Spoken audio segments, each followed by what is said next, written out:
Omwezi guno ennaku z'omwezi zigenda kubeera 25. Omwezi guno zigenda kubeera ennaku z'omwezi 25. Tugenda kulengera okubbinkana wakati w'omulokole n'omulokole nga babbinkana ku nsonga y'ebyensimbi mu kkanisa ya Kristo.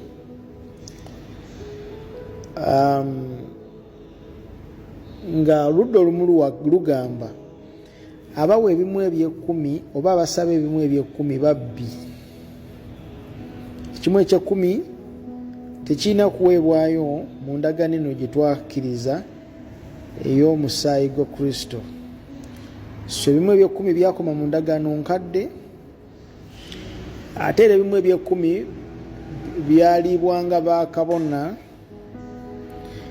N'olwekyo tuli bakabona, tulina bwe kuba kuwa bimu bya 10 ffe abalina okubyeriira.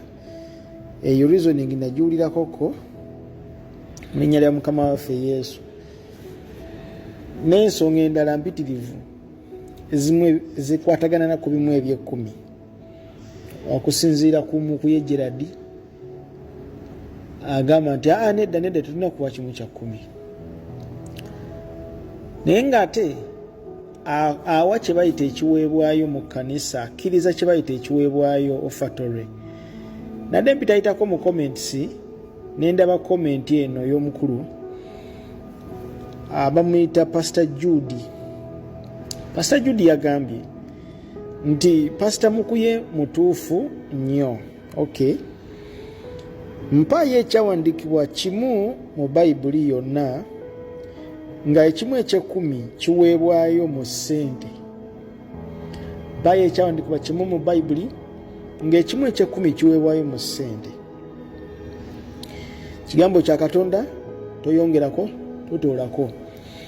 Kakati ebintu bino kyenvudde mbagamba mu lubereberye nga nzija mbagamba nti ebintu bino tebigenda kugatta bugasi mubiri gwa Kristo, n'ebigenda kuleetamu okwawukanamu mu mubiri gwa Kristo. Olw'ensonga nti oludda olumu intention yalwo ddala ku ludda olwa Mukuye Gerald, intention yalwo kwegulira linnya. Kubanga wawulira ng'ayogera agamba nti abasumba bonna mu kibuga, kasita owuliramu akantu ako, abasumba bonna mbayise, bonna awulira ng'asobola ajje, mubeeramu okwegulira erinnya. Ekigendererwa si kyakuzimba, naye ekigendererwa kyakwegulira linnya. Mukama yebaze. So eyo tebeera health debate, ekyo nkirese mu bbanga. Kakati tutunuulira Bayibuli, ffenna twogera ekintu kino wammanga ekiyitibwa Trinity. Trinity bw'obikula Bayibuli n'engamba nti mpa olunyiriri lwa Bayibuli olwogera ku Trinity, nti kale bikula Bayibuli onsange onoonyezeyo ekigambo ekiyitibwa Trinity, togenda kukisangamu. Njogera noono Pastor Judy. Kati bwe mutwe mugenderere mpolampola okwonooneka, mpolampola okwonooneka mpolampola. Bw'ongamba nti nkuwa olunyiriri mu Bayibuli, mpa ekyawandiikibwa mu Bayibuli yonna ng'ekimu eky'ekkumi kiweebwayo mu ssente, kitegeeza oba otandise okwonooneka. Kati saa zino mwe kugamba nti mpa ekyawandiikibwa mu Bayibuli nga kyogera ku Trinity, as a word Trinity, togenda kukisangamu, naye ogenda kusangamu concept ya Trinity etya: Kitaffe, Omwana n'Omwoyo Omutukuvu.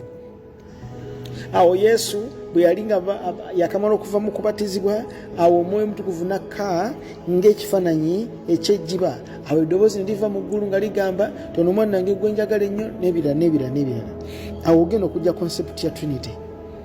Kristo ali mu mazzi, Omwoyo Omutukuvu n'eddoboozi Kitaffe. Ogenda okujja concept ya Trinity. Naye togenda kusanga kigambo Trinity mu Bayibuli n'ebigambo ebirala bingi. naye ekyangu ennyo togenda kusanga Trinity mu Bayibuli, togenda kukisangamu, togenda kukisangamu, tekisoboka.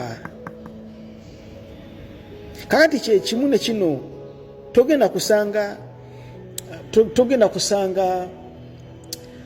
tithe mu ndagaano empya oba mu bitabo ebiri apostoliki, kubanga tuba twogera ku ndagaano enkadde.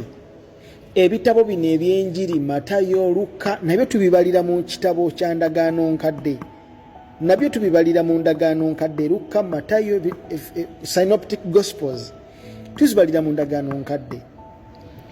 Naye apostolic books ezo, episodes ezo togenda kusanga abatume nga bawa kimu kya 10, togenda kukisangamu. Naye ekimu ekya 10 kirina concept yakyo.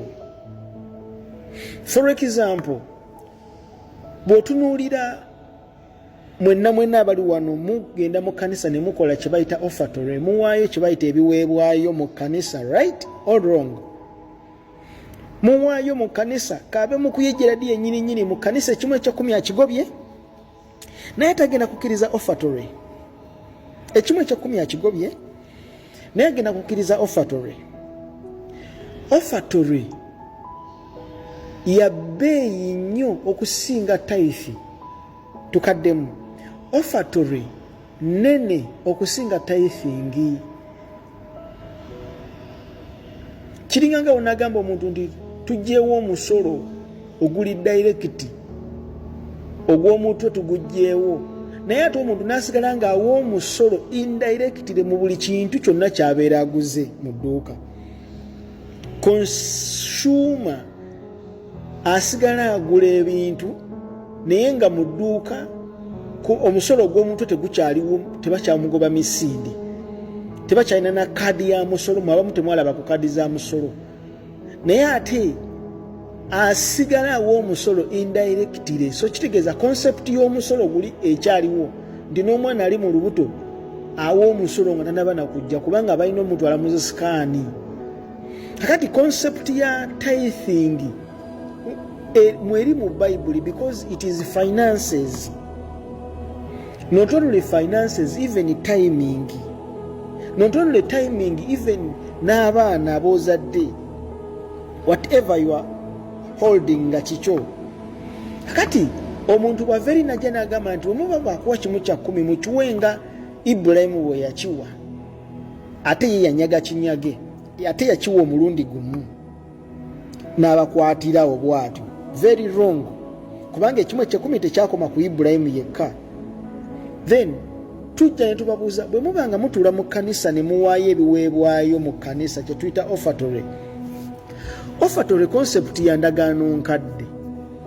Mu biweebwayo ebiri mu Bayibuli omuli uliriza, mulimu kye bayita burnt offering, wawandiika, mulimu kye bayita burnt offering, mulimu kye bayita sin offering, mulimu kye bayita trespass offering oba guilt offering. Guilt offering oba so kita trespass offering mu ndagaano enkadde. Nojja n'osanga kye bayita grain offering. Grain offering ne mubamu kye bayita bull offering oba ascent offering. Zino zonna offering ziri mu bika bya mirundi nga 5. Bassebo ne bannyabo, offering zino mu kanisa mwe muwaayo ziri wakuzina 5 zonna. Tubeere beesimbu, zino 5 zonna eriwa gy'owaayo. Okwata ssente si bwe kiri. Kakati omuntu okwata ssente n'ozitwalayo mu kanisa, naye bwe tuddeyo mu ndagaano enkadde eri offering gy'eva, there is no money, there is nothing like money. Peace offering, grain offering, there is nothing like money.